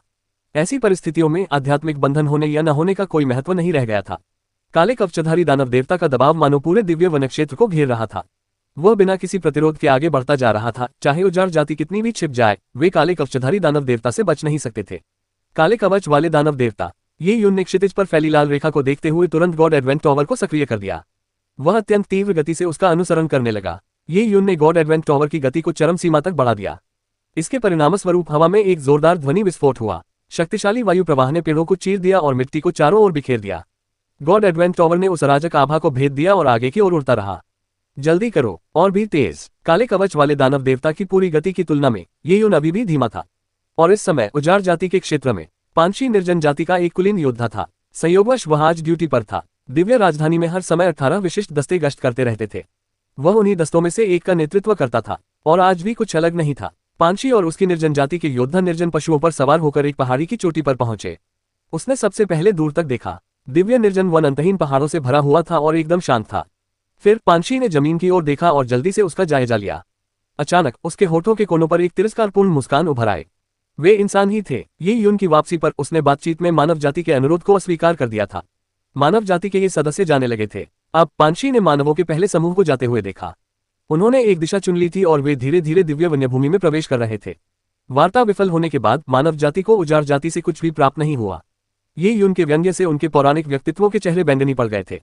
हालांकि मानव जाति के सभी सदस्यों ने देश छोड़ने की योजना नहीं बनाई थी।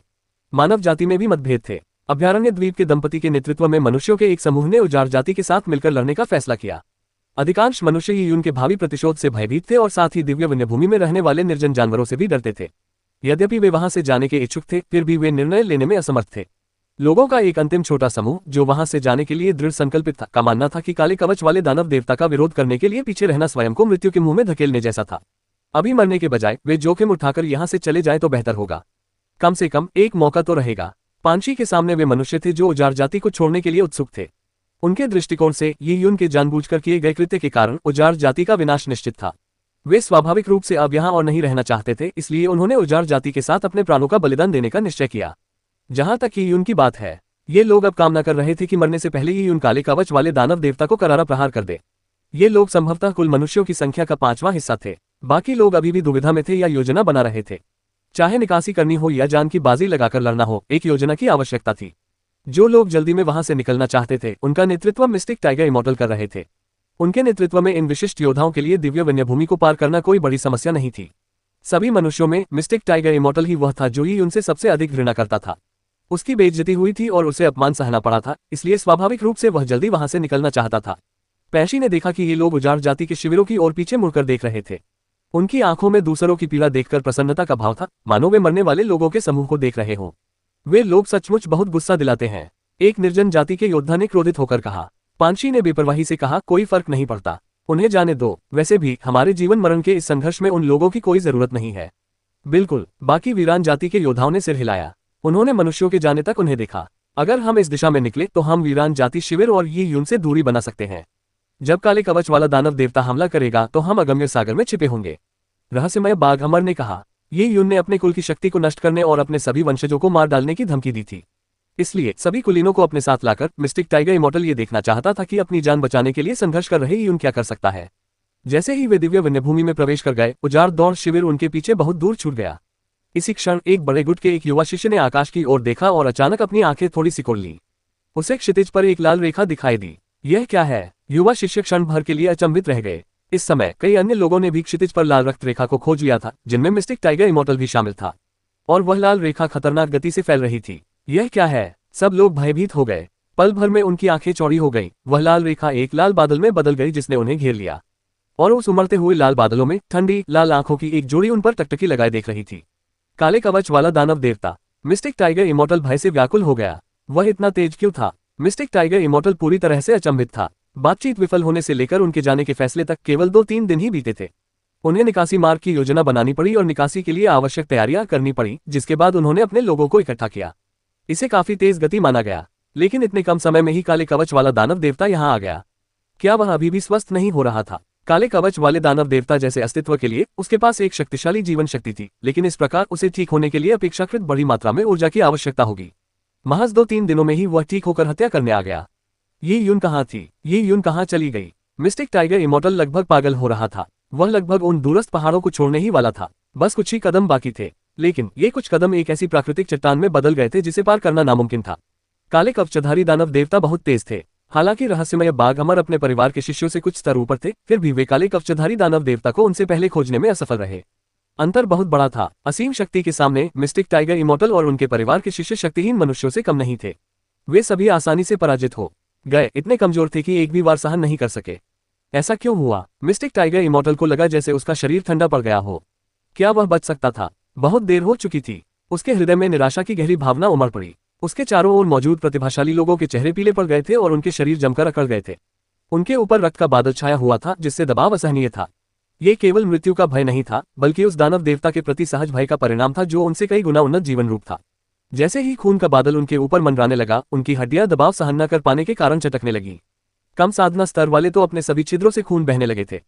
काले कवचधारी दानव देवता की ठंडी निगाहें उन पर घूम पड़ी। वह रुका तक नहीं। वे सब उसके लिए चींटियों की तरह थे, जिनका उसे कोई महत्व नहीं था। निर्जन जाति का शिविर ठीक सामने था और जियांग शियाओरू वहीं थी। वह पहले जियांग शियाओरू को मारना चाहता था और फिर उजाड़ जाति का नरसंहार करना चाहता था। इन चींटियों के लिए उसे कुछ भी करने की जरूरत नहीं थी। बस उसके उनके पास से उड़ते रहने से ही खून के बादल से उत्पन्न होने वाला अत्यधिक दबाव उनमें से बड़ी संख्या में चींटियों को मारने के लिए पर्याप्त होता।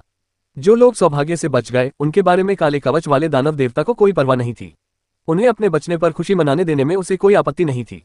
बूम बूम बूम, जैसे ही रक्त का बादल ऊपर से गुजरा, रक्त के बादल के दबाव के कारण मनुष्यों के इस समूह की दुखद मौत हो गई। जब तक वे युआन ओपनिंग क्षेत्र से नीचे थे, चाहे वे अद्वितीय प्रतिभा के धनी हो या दावसीट क्षेत्र के शिखर पर हो, वे सभी नष्ट हो गए।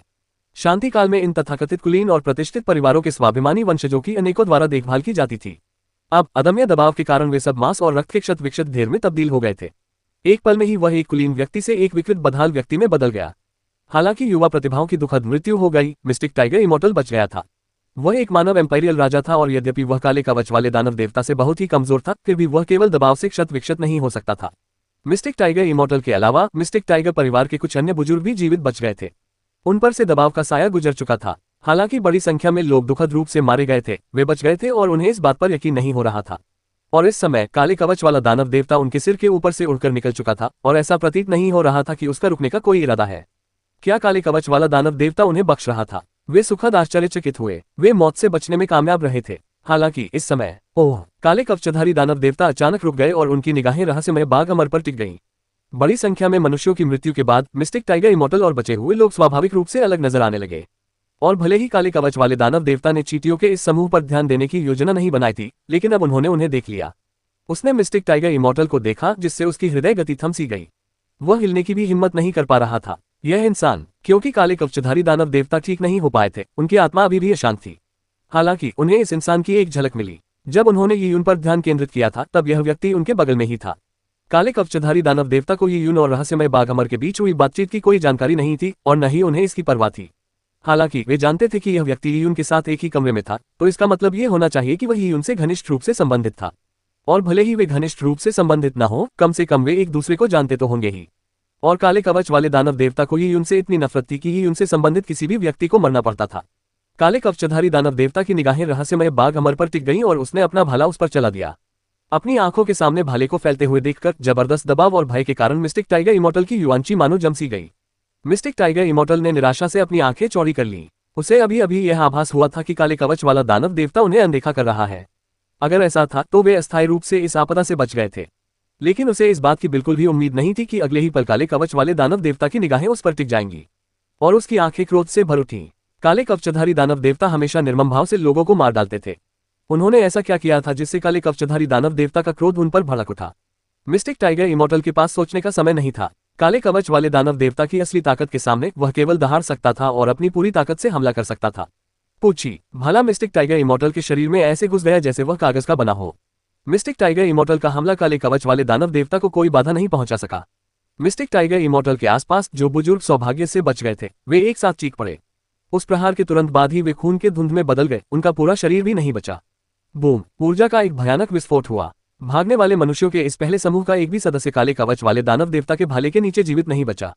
मिस्टिक टाइगर इमोर्टल सहित केवल कुछ ही लोगों की चेतना के कुछ अंश शेष रह गए थे और आत्मा के इन अवशेषों और चेतनाओं को काले कवच वाले दानव देवता ने एक ही झटके में छीन लिया। मिस्टिक टाइगर इमोर्टल की आत्मा एक आध्यात्मिक आत्मा के प्रभामंडल में समाहित हो गई और उसमें से मिस्टिक टाइगर इमोर्टल का चेहरा उभर आया। उसके चेहरे पर विकृत भाव थे जो अत्यंत पीड़ादायक प्रतीत हो रहे थे। काले कवचधारी दानव देवता ने भावहीन चेहरे के साथ अपना हाथ हिलाया और सीधे मिस्टिक टाइगर अमर और मिस्टिक टाइगर परिवार के अन्य बुजुर्गों की आत्माओं को अपने कवच में समाहित कर लिया। कवच के अंदर से मिस्टिक टाइगर इमोर्टल का चेहरा उभरा। वह दर्द में था और उसके चेहरे पर भयंकर क्रोध और अविश्वास का भाव था। और इस दृश्य को पांची और उसके साथियों ने पहाड़ी की चोटी पर देखा। इसे प्रत्यक्षदर्शी कहना सटीक नहीं होगा क्योंकि यह सब कुछ पलक झपकते ही घटित हो गया था। पिछले ही क्षण आकाश में छाए रक्त के बादल ने अपना साया हटा लिया और अगले ही क्षण काले कवच वाले दानव देवता के भाले ने रहस्यमय बाघमर को भेद दिया। पांची और उसके साथी आंखें फाड़कर देखते रह गए। उनके शरीर बर्फ की तरह ठंडे पड़ गए। इससे पहले कि वे कोई प्रतिक्रिया कर पाते, काले कवच वाला दानव देवता पहले ही उनकी ओर देख रहा था। उसकी कठोर और भयावह आंखें मानो सिर्फ एक नजर से ही लोगों को मार सकती थीं। काले कवचधारी दानव देवता का सामना करते हुए पांची को अपने चेहरे के दोनों ओर से उबलती हुई तरल की दो धाराएं बहती हुई महसूस हुई। ये खून था। काले कवचधारी दानव देवता की घातक आभा के प्रचंड प्रभाव से उसकी आंखें पहले ही झुलस चुकी थीं। दानव देवता की शक्ति ऐसी चीज नहीं थी जिसे कोई भी अपनी आंखों से देख सके। काले कवचधारी दानव देवता ने गति पकड़ी और पांची और उसके साथियों के ऊपर से उड़ गया।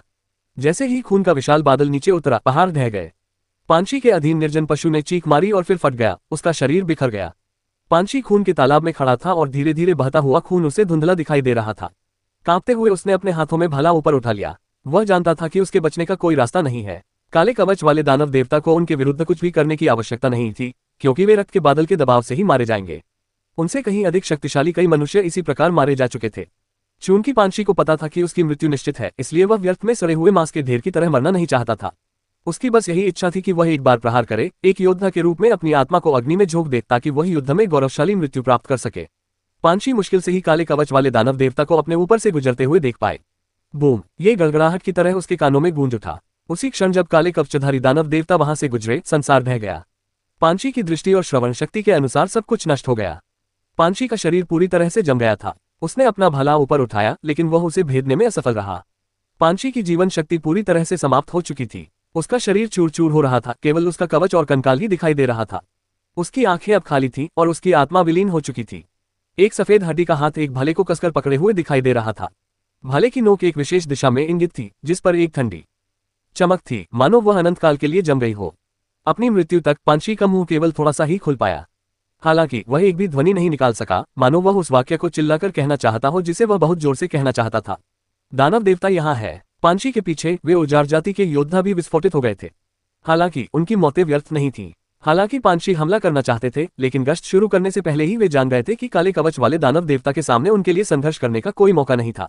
अब फ्यूचर एड्स। उनकी गश्त का उद्देश्य काले कवच वाले दानव देवता का पहले से पता लगाना और चेतावनी संकेत भेजना नहीं था, बल्कि इसका उद्देश्य अपने प्राणों की आहुति देकर एक प्रज्वलित ज्वाला प्रज्वलित करना था। 10 से अधिक ज्वालाएं प्रज्वलित हुई। काचा वीरान दौड़ के शिविरों में हजारों जीवन पर्चियों के बीच एक पंक्ति में रखी जीवन पर्चियां अचानक एक ही समय में चकनाचूर हो गईं। पूर्व निर्जन रानी ने अचानक अपनी आंखें खोल दी। ये जीवन पर्चियां आध्यात्मिक रूप से उसके मन से जुड़ी हुई थीं। इसी कारण जीवन पर्चियों के टूटने की सूचना उसे तुरंत मिल गई। पूर्व निर्जन रानी का दिल कस गया। वो सुनसान रेस कैंपग्राउंड में एक साधारण लेकिन उदास बिगुल की गूंज सुनाई दे रही थी। ये बिगुल केवल एक ही कारण से बजाया जाता था। ये केवल एक ही चीज का प्रतीक था। काले कवच वाला दानव देवता आ रहा है। युद्ध का बिगुल। दूरदराज के पहाड़ों में निर्जन जाति के सभी सदस्य, चाहे वे विश्राम कर रहे हो या गश्त लगा रहे हो, उस आवाज को सुनकर सतर्क हो गए। वे सभी निर्जन जाति के महल की ओर दौड़ पड़े। इससे पहले के दिनों में निर्जन जाति ने अनगिनत अभ्यास किए थे। इस बार हालांकि वे चिंतित और घबराए हुए थे, लेकिन उन्होंने दहशत नहीं फैलाई। वह यहाँ है। ये तो बहुत जल्दी हो गया। मुझे आश्चर्य है कि युवा स्वामी कैसे होंगे। अभयारण्य द्वीप पर ध्यान कर रहे दंपति ने अपनी आंखें खोली। महिला ने आह भरी। ये लड़ाई शायद उनके लिए जीवन और मृत्यु का अलगाव साबित होगी, या शायद दोनों की जान भी ले लेगी। हालांकि चूंकि दंपति ने अपना फैसला कर लिया था, इसलिए उन्हें इसका पछतावा नहीं होगा। डोंगर, चलो चलते हैं। ठीक है। दंपति ने एक दूसरे का हाथ थामा और वीरान जाति के महल की ओर उड़ पड़े। उनके साथ बड़ी संख्या में मानव योद्धा भी थे। सुदूर पहाड़ों जैसी बंजर जगह में युद्ध में मरना अपने वतन से बाहर मरने के बराबर था, लेकिन इस समय उनके पास कोई विकल्प नहीं था।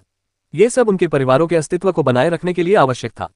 पूर्व निर्जन रानी एक हॉल में पहुंची। इस समय हॉल में जियांग शियाओरू के अलावा कोई नहीं था, जो चुपचाप एक स्काईफॉक्स की मूर्ति के नीचे बैठी थी। उससे कुछ ही दूरी पर शेपर्ड बॉय भी जमीन पर बैठा उसे देख रहा था। स्काईफॉक्स की मूर्ति के अंदर उजार जाति की पवित्र आत्मा सो रही थी। जब पूर्व निर्जन रानी ने हॉल में प्रवेश किया तब तक जियांग शियाओरू ने अपनी आंखें खोल दी थी। माँ, बिगुल बज चुका है। पूर्व निर्जन रानी ने जियांग शियाओरू के शांत लेकिन दृढ़ चेहरे को देखा और उसका दिल दुख से भर गया। हाँ, जियांग शियाओरू ने धीरे से सिर हिलाया। पवित्र आत्मा घायल होने के बाद भी सो रही थी। जब काले कवच वाले दानव देवता ने अपनी पूरी ताकत से उसके पास आने का प्रयास किया तो उसने भयंकर खतरे को भांप लिया और बलपूर्वक अपनी नींद से जाग उठी। काले कवचधारी दानव देवता का दबाव दिव्य वन्यभूमि पर केंद्रित हो गया और पवित्र आत्मा स्वयं दिव्य वन्यभूमि के साथ एक इकाई बन गई। ये दो प्राचीन सत्ताओं के बीच अंतिम टकराव था। कई साल पहले दिव्य अस्थि वेदी पर की गई अपनी उपासना को याद करते हुए जब पवित्र आत्मा ने उसे स्वीकार किया था तो ऐसा लगा जैसे ये सब कल ही हुआ हो।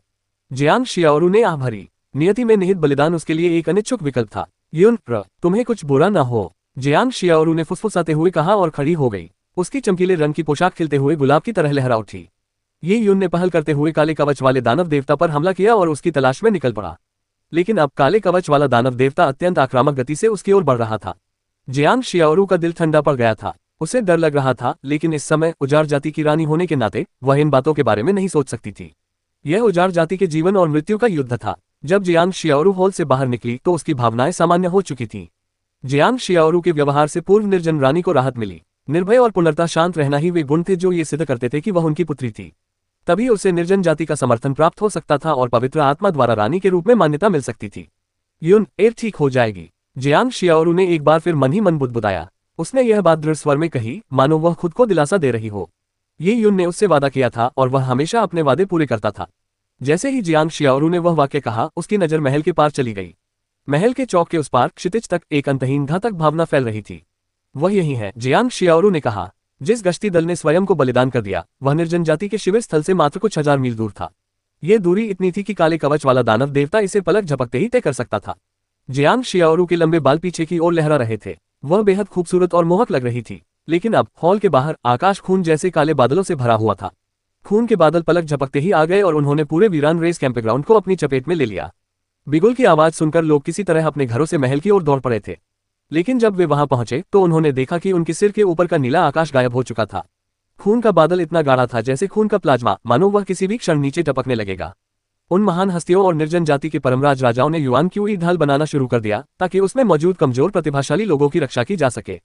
लेकिन फिर भी जैसे ही रक्त का बादल नीचे उतरा, उन प्रतिभाशाली लोगों ने महसूस किया कि उनका रक्त और ऊर्जा असंतुलित हो गई है। उनमें से कई कांप रहे थे। एक ऐसे दानव देवता के सामने जो सब कुछ नष्ट कर सकता था, वे युवा लोग बहुत ही तुच्छ थे। विंग, वीरान जाति के महल के बाहर एक पारदर्शी पवित्र झिल्ली हवा के झोंके की तरह तेजी से फैल गई और सब कुछ उड़ा ले गई।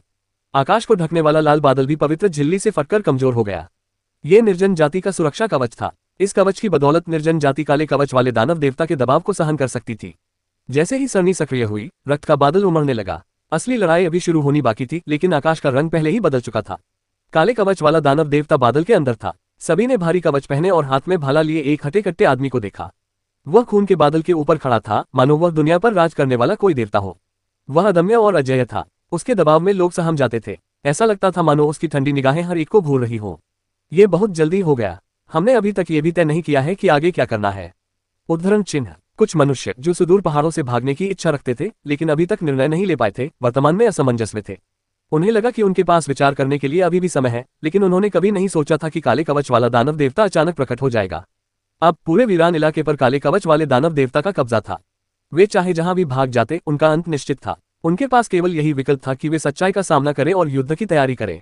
दानव देवता के प्रभुत्व का सामना करते हुए जीवन की प्राकृतिक व्यवस्था में अंतर से उत्पन्न दमन के विरुद्ध लोगों की युवांची को दबा दिया गया था, मानो किसी भी हरकत का परिणाम उनकी तत्काल मृत्यु होगा। निर्जन जाति की संरचना में भी ये भावना अपरिहार्य थी। इस समय महल से कोमल और धीमी पदचाप सुनाई दी। जैसे ही जियांग शियाओरू महल के पास पहुंची, महल के भारी भरकम दरवाजे अपने आप खुल गए।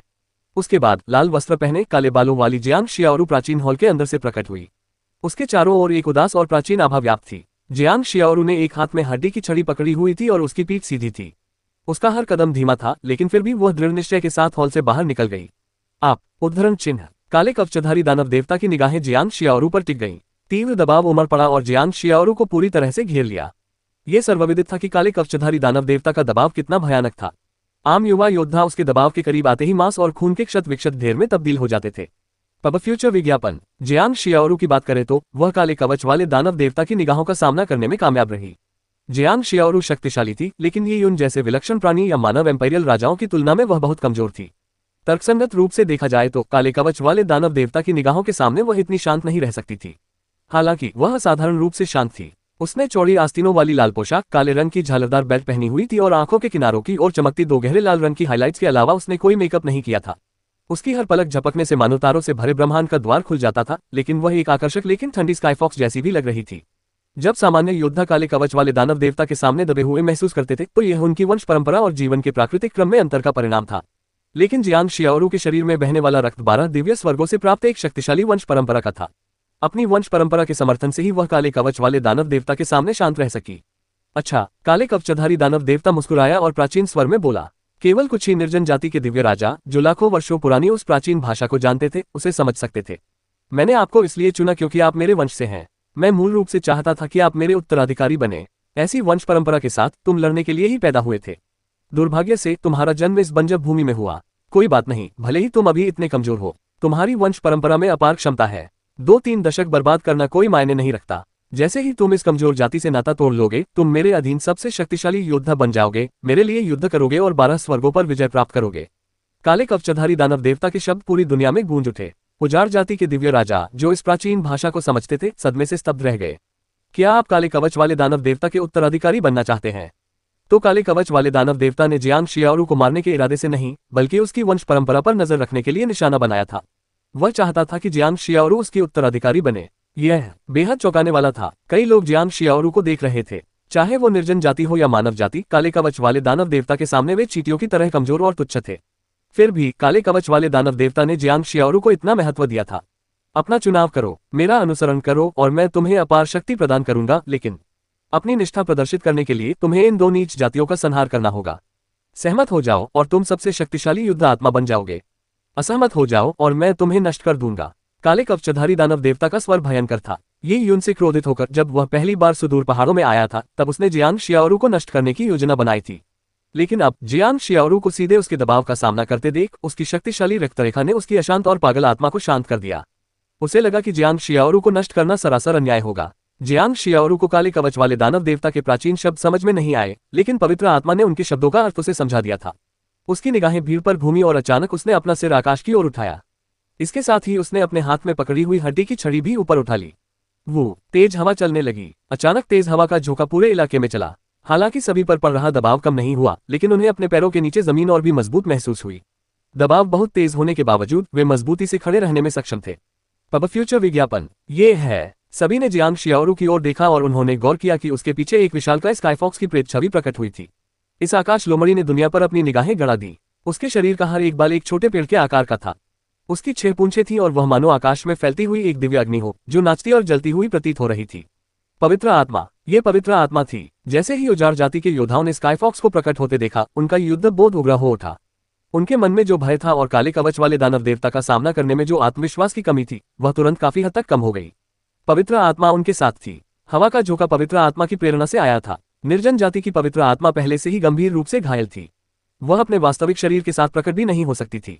वह केवल जियांग शियाओरू के शरीर में ही निवास कर सकती थी। उसके शरीर को अपनी युद्ध शक्ति के लिए एक पात्र के रूप में उपयोग कर रही थी। केवल जियांग शियाओरू की वंश परंपरा ही पवित्र आत्मा को अपनी शक्ति का अधिकतम उपयोग करने की अनुमति देगी। हाथ में अस्थि छड़ी छड़ी लिए जियांग शियाओरू ने उसे काले कवच वाले दानव देवता की ओर तान दिया। अस्थि छड़ी छड़ी की नोक से ठंडी किरणें अनियंत्रित रूप से चमक उठी और इस समय जियांग शियाओरू पवित्र आत्मा की शक्तियों से परिपूर्ण हो गई थी। उसकी शक्ति और आभा असीमित रूप से बढ़ गई थी। वह एक विशाल पर्वत की तरह थी जिसकी चोटी दिखाई नहीं देती थी। हालांकि उसकी तुलना काले कवच वाले दानव देवता से नहीं की जा सकती थी, फिर भी वह रक्त के बादल का सामना करने में सक्षम थी। उजाड़ जाति और मानव जाति के युवा प्रतिभाशाली लोगों के लिए वह आकाश को थामे हुए थी। ये ताकत। जब सभी ने जियांग शियाओरू की ओर देखा तो वे चौंक गए, भले ही वे जानते थे कि यह पवित्र आत्मा की शक्ति थी। हालांकि जियांग शियाओरू के अलावा उनमें से कोई भी पवित्र आत्मा के संवर्धन का सामना नहीं कर सका। यह एक बेहद डरावनी लड़की थी। अगर वह इस आपदा से बच जाती तो उसका भविष्य असीमित होता। हा। काले कवचधारी दानव देवता अचानक बेतहाशा हंस पड़ा। उसने अचानक अपना भाला लहराया और उसके चारों ओर हजारों मील तक फैली स्वर पृथ्वी युवांची उसकी हरकतों के कारण बेतहाशा बहने लगी। लगता है यही तुम्हारा जवाब है। तुमने मुझे ठुकरा दिया है। ठीक है, क्या तुम्हें लगता है कि तुम सिंखोल से एक नन्ही आत्मा लोमड़ी का इस्तेमाल करके मेरा विरोध कर सकते हो? एक नन्ही लोमड़ी जो इस वीरान दुनिया में पली बड़ी है और जिसने केवल 2 दिव्य कष्ट झेले हैं, वह तो मेरी सवारी बनने के भी लायक नहीं है। बूम! इस समय आकाश में रक्त का बादल उमड़ पड़ा और तेजी से फैलने लगा। काले कवचधारी दानव देवता ने जियांग शियाओरू की ओर देखा और एक भयावह मुस्कान के साथ मुस्कुराया। मैं तुम्हें अभी मार डालूंगा। हालांकि ये दुख की बात है, लेकिन तुम्हारा खून पीने से मेरे अधिकांश घाव ठीक हो जाएंगे।